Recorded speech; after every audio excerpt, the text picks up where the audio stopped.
Okay. So the other day, Lori shared in her beautiful talk, and I'm going to quote some words that she said. I think it's a bit of a paraphrase. I don't think it's an exact quote. Impermanence is a truth of life, and equanimity allows us to be with this truth. Yeah. And very much in the same way, it is equally so that anatta, or non-self, is a truth of this life, and that equanimity allows us to be with this truth. The concept of non-self or selflessness or anatta is difficult often to understand on an intellectual level. The other two truths that are known as the three marks or the three characteristics of existence, that of impermanence, that Lori spoke about, and suffering of dukkha, those are very obvious to us. We know them, we see them, we sense them, we experience them directly. But the meaning of non-self, of selflessness, doesn't immediately jump out at us. And we also have this natural sort of resistance to selflessness because our whole life is fundamentally built around a sense of self. There's the I, and there's the me, and there's the mine. So anatta is challenging for our common sense and also challenges some of our most fundamental attachments.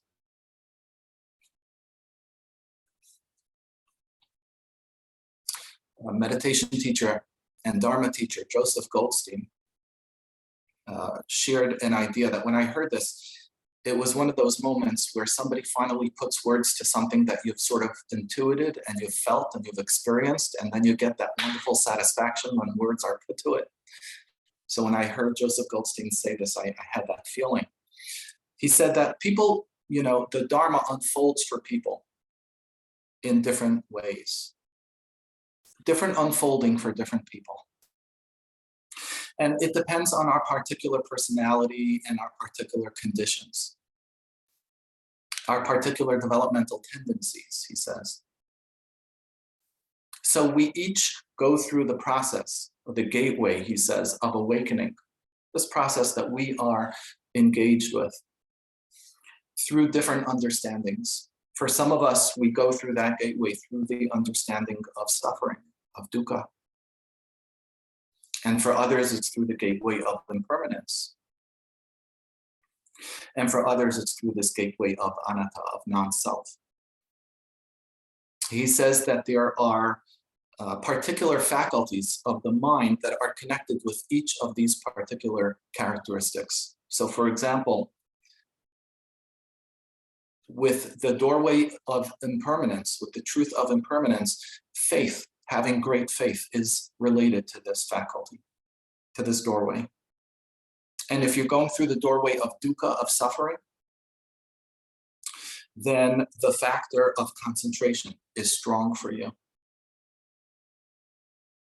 And if you're going through the doorway of non-self, of anatta, then it's the faculty of wisdom, of insight.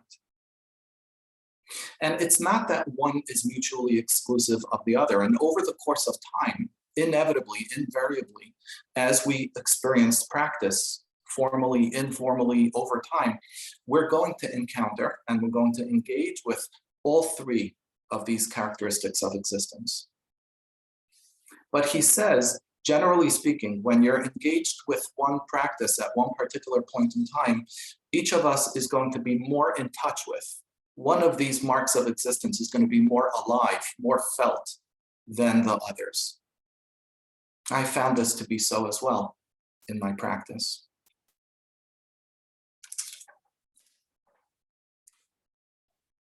So when we work with this characteristic of non-self, of anatta, we need to remember that it's not that the self is something bad that we're trying to get rid of.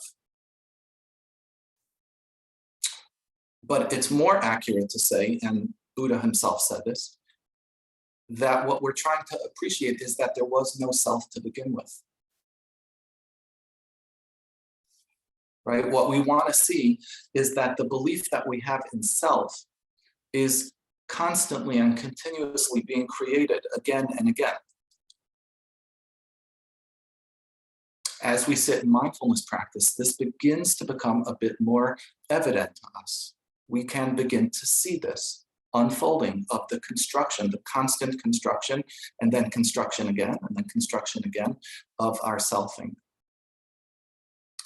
This happens because as we sit in meditation practice, we experience things that arise at our sense doors, right? The ears hear, the eyes see, the body feels, the brain thinks, the mind thinks. So when we're being mindful of these experiences, we can understand that these experiences are impermanent. We can see the arising and the passing of these experiences. When we're not being mindful, then we become identified with these experiences, with any one of these experiences. We become identified with the object that arises. We become identified as the knower of these objects that are arising. In that moment of identification, we have constructed anew, once again, that self. That's what's happening in that moment.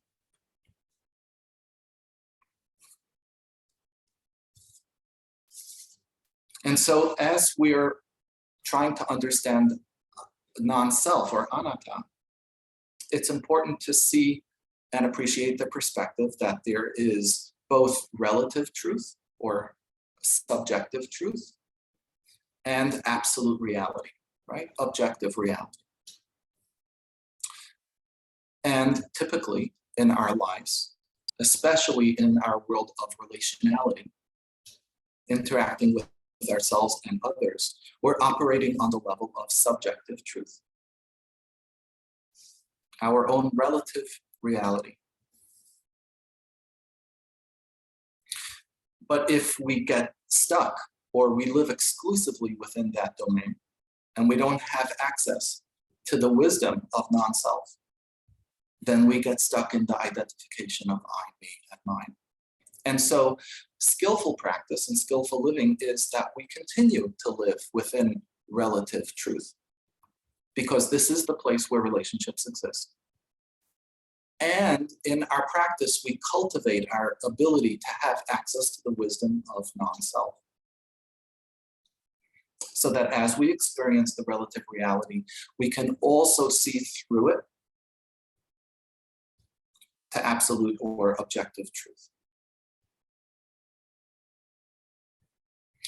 The practice of the Brahma Viharas is a direct practice of the cultivation of non-self, because the practices are all relational. We are cultivating metta and compassion and sympathetic joy in the context of relationality. Me with another, me with a dear friend, me with a neutral person in my life, me with somebody who I have difficult or negative feelings toward, me with myself. So the Brahma Viharas become this perfect vehicle. Not that it's the only one. There are other practices that are also potentially vehicles for this cultivation, but the Brahma Viharas become this really wonderful vehicle for being able to be within the relational world and cultivate our access to objective reality as well. There's a story that's told and that's been shared about in the time of Buddha, about this wealthy merchant. His name was Anatta Pindika. And he was known for his generosity. He would give charity to people that were in need, and he would give and help out the monks, and he also would help out his family and friends. He had one relative who really was a mess financially, and he would constantly come to him for financial assistance, and then he would go and completely squander the money that he was given. He would just blow it all. And then he would come back and ask for more money. And at some point, Anatta had had enough. And he said, no, no more, no more. And within a short period of time, this relative wound up being in debt that was way over his head, became completely unmanageable. He passed away a short time afterwards, penniless, miserable. And this wealthy merchant was really in a tremendous amount of grief and guilt. Should I have given him more money? Is this my fault? What role did I play in his death? So he went to Buddha and he asked him, should I have given him more money? And Buddha said, no, there was nothing more that you can do. That was his response. And what you did was with a pure intention, but ultimately you can't control how another person uses the resources that you give him. This story reminded me of an experience that is unfolding for me within my extended family as we speak. There's a difficult situation that's going on, not within my nuclear family, but within my extended family. And relatives turn to me, perhaps for one reason because I'm the psychotherapist in the family, perhaps for some other reasons as well, and expect and ask me to jump in and get involved and fix it, help. And of course I grapple with this because I care. And I would love to be able to fix it and help. And yet, those who hold the key to changing the situation are not me. I don't hold that key. And sitting with those feelings, sitting with the thoughts, sitting with the question of to do something, to say something, how much, when, if at all, is absolutely for me a practice of anatta. Because I get to see myself unfold again and again in multiple layers, complex layers, colliding all at once on different ways. What is helping me to me? Where's that coming from? What is not wanting to get involved? Where's that coming from? I think in different ways we can all relate to this. We don't necessarily have a Buddha to turn to give us clarity or to make it all clear, right? We get to practice being our own Buddha sometimes with these moments.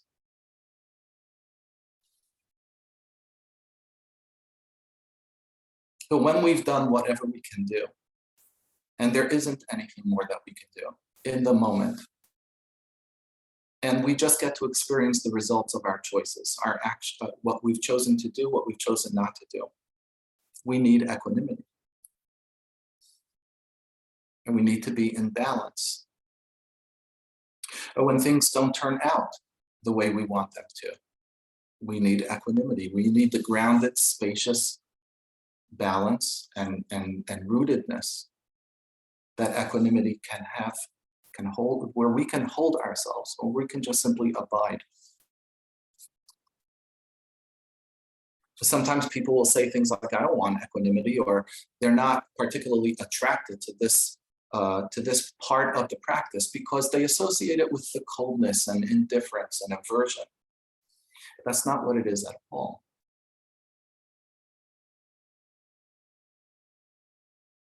There's pain and there's pleasure.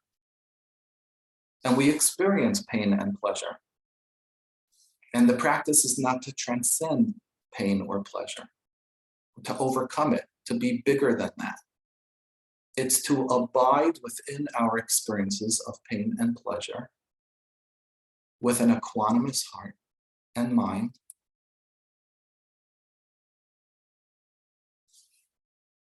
Engaging when engagement is required, choosing not to engage when engaging isn't wise or skillful,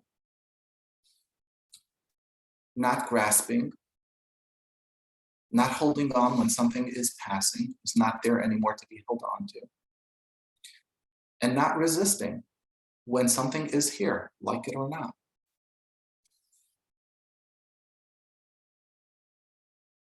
The Buddha described equanimity as being the conditioned state that most resembles the liberated mind. Equanimity is not actually the same as the liberated mind, but it's like pseudo-nibbana. We get a taste of real awakening through the experience of equanimity. Meditation teacher Shyla Catherine shares a story where she was once on a 4-month Brahmavihara retreat.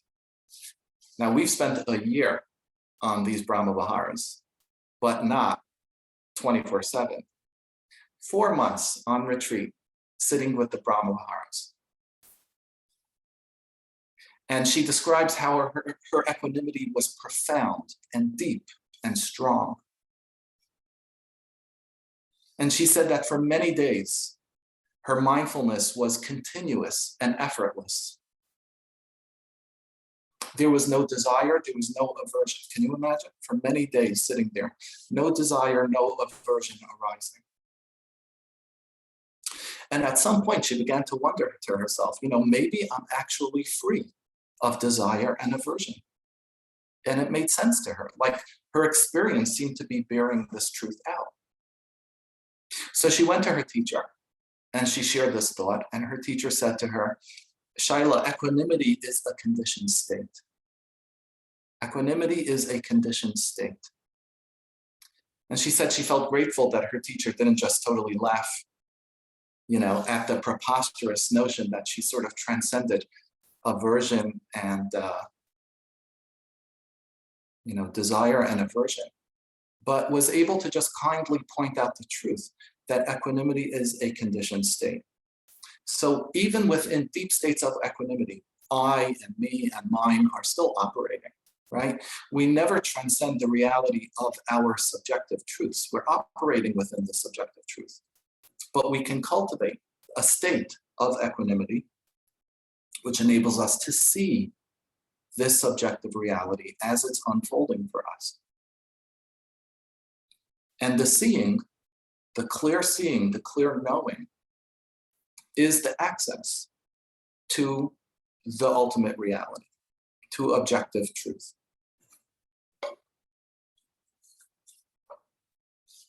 Equanimity allows us to abide in a space that's beyond our preferences, beyond our conditioned habits of, I want this and I don't want that. I like this and I don't like that. I need this and I don't need that.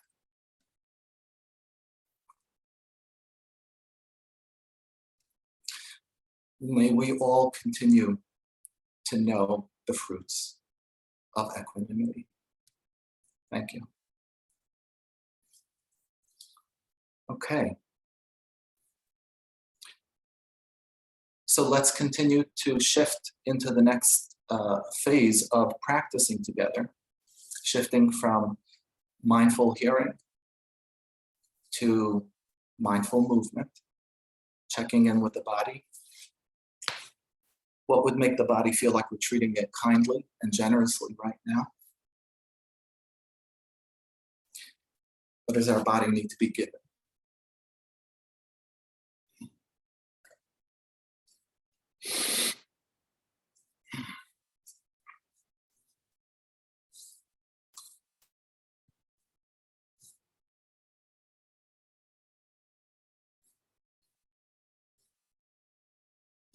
And allowing ourselves some time to settle in.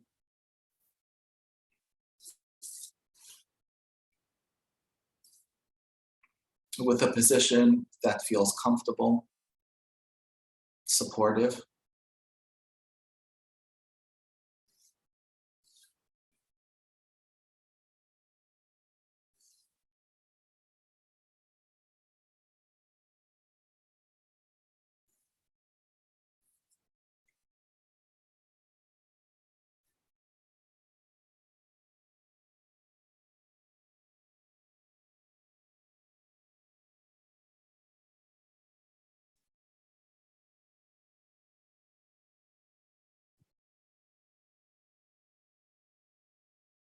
Inviting the eyes to close or to remain gently, softly open, whichever is feeling more comfortable.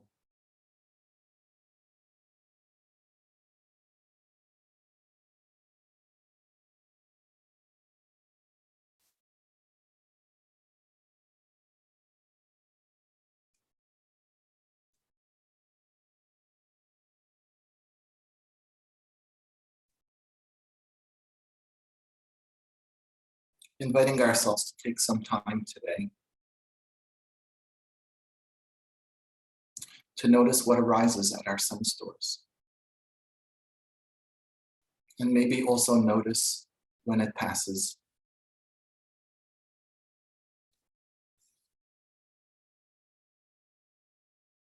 So it may be thoughts. We can notice the particular type of thoughts.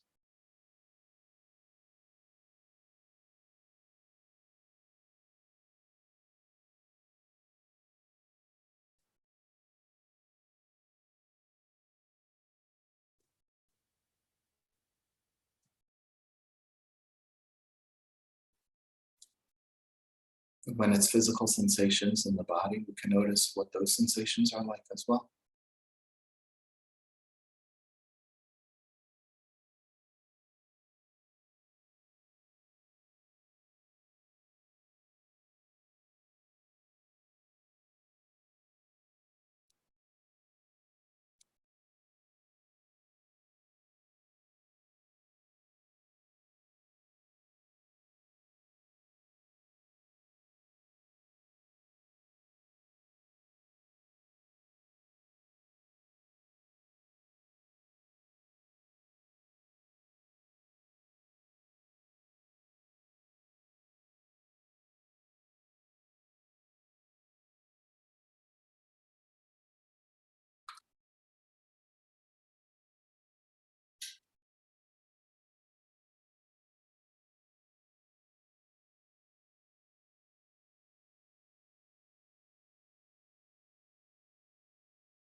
And when we notice the conditioned reactivity to the experience that arises, times when we experience something as pleasurable and we want to hold on to it, whether it's how the body is feeling or an emotional state or a particular stream of thought,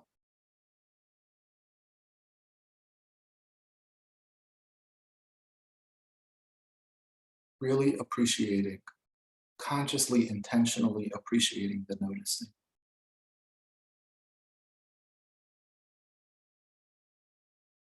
And the same goes for when we notice an aversive reactivity, a particular thought or feeling of not liking, not wanting. Really, really intentionally appreciating that noticing.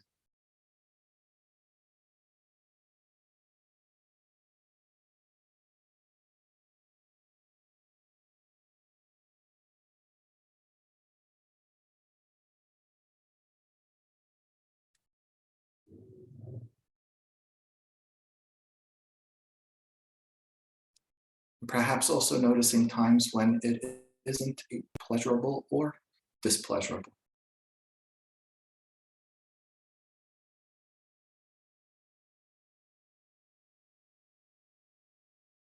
Appreciating that noticing as well.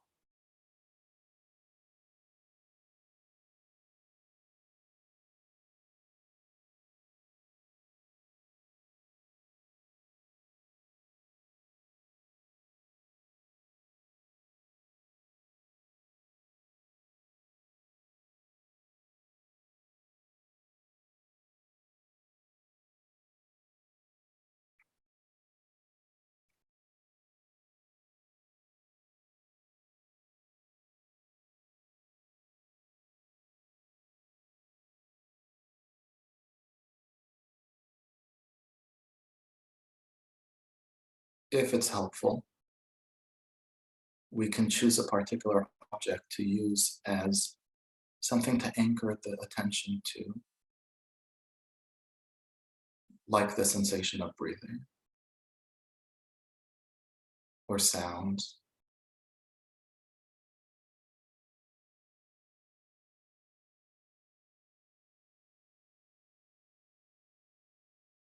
or the feet in contact with the floor,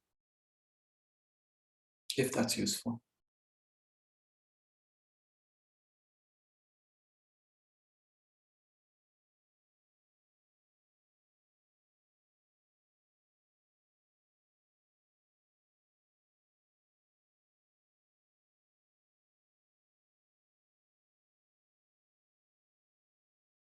Sometimes it can feel like we are abiding with the anchor and then almost like I'm going out there to notice what else is unfolding, what else is arising. And then I'm returning to the anchor.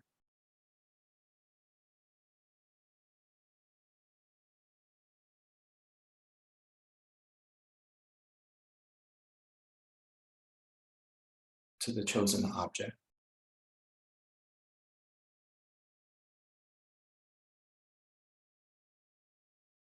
And other times in practice, what's available to me is something more expansive.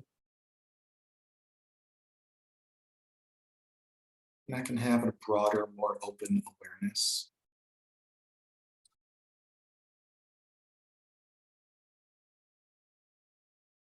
Being with the breath and also noticing the arising and passing of an experience.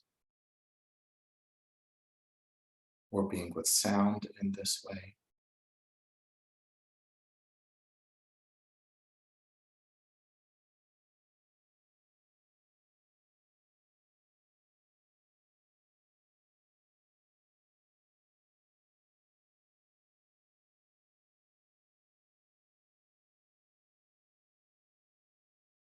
Due to so many variabilities and causes and conditions, no one sit is ever going to be just like another.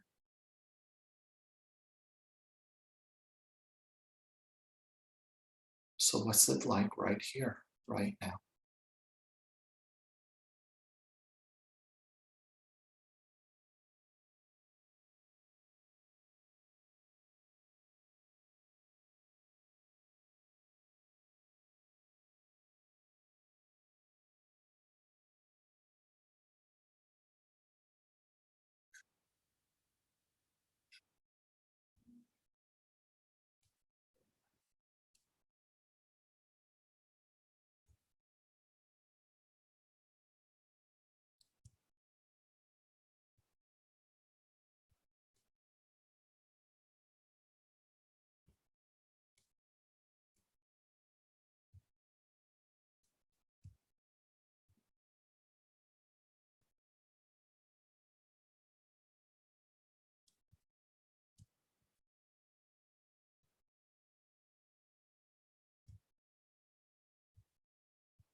Can we see our habits and our preferences at play?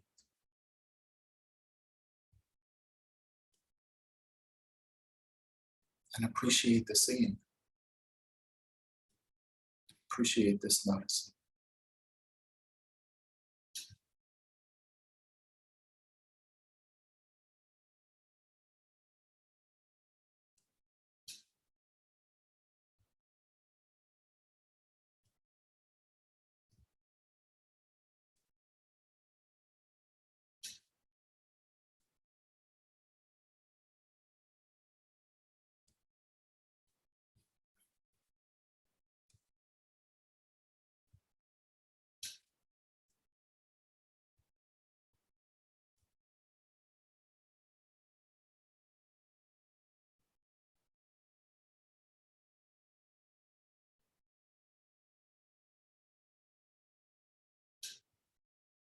These are exactly the insights that lead us to become more awakened.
seeing the arising of desire or aversion through eyes that are kind and caring.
Noticing what it's like to sit in the space not of our reactivity to experience, but in the space of the experience itself, the unfolding of the experience.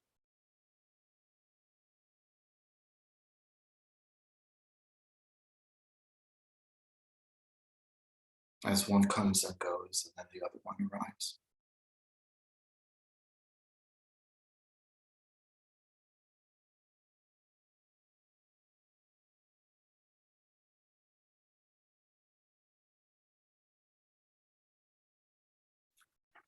Open, aware, spacious.